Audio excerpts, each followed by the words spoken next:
Materi 10 yaitu rancangan sebuah ilmu. A. Rasionale, suatu pola pikir di mana seseorang cenderung bersikap dan bertindak berdasarkan logika dan nalar manusia.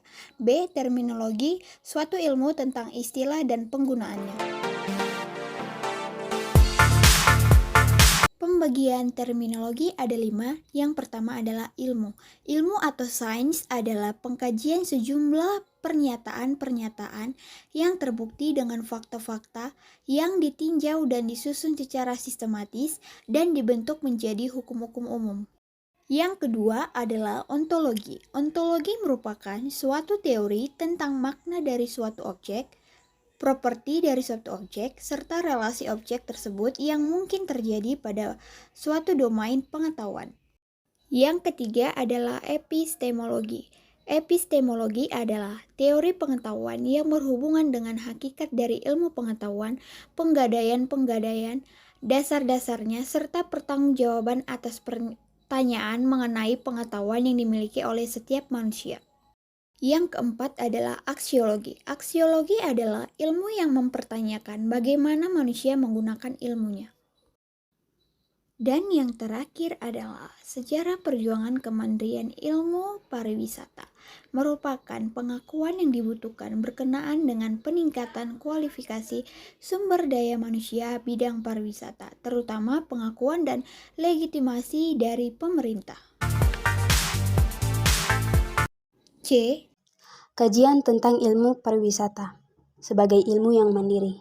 A. Dasar keilmuan pariwisata. B. Aspek ontologi pariwisata. C. Aspek epistemologi pariwisata. D. Aspek aksiologi pariwisata.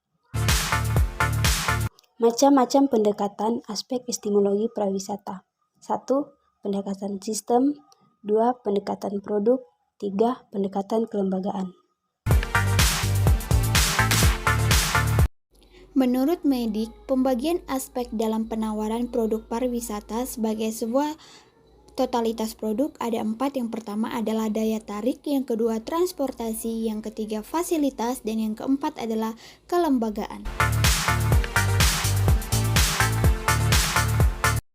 D. Objek material dan formal ilmu pariwisata. A. Objek material ilmu pariwisata yang mengacu pada kesepakatan berdasarkan industri pariwisata yang telah berkembang di dunia. B. Objek formal ilmu pariwisata. Pembagian objek material ilmu pariwisata.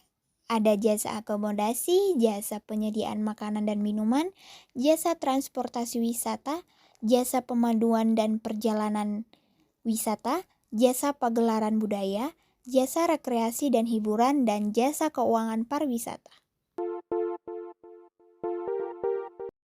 Dan yang terakhir adalah objek formal ilmu pariwisata. Itu ada 3. Yang pertama, pengembangan jasa wisata. Yang kedua, organisasi perjalanan. Yang ketiga adalah kebijakan pembangunan pariwisata.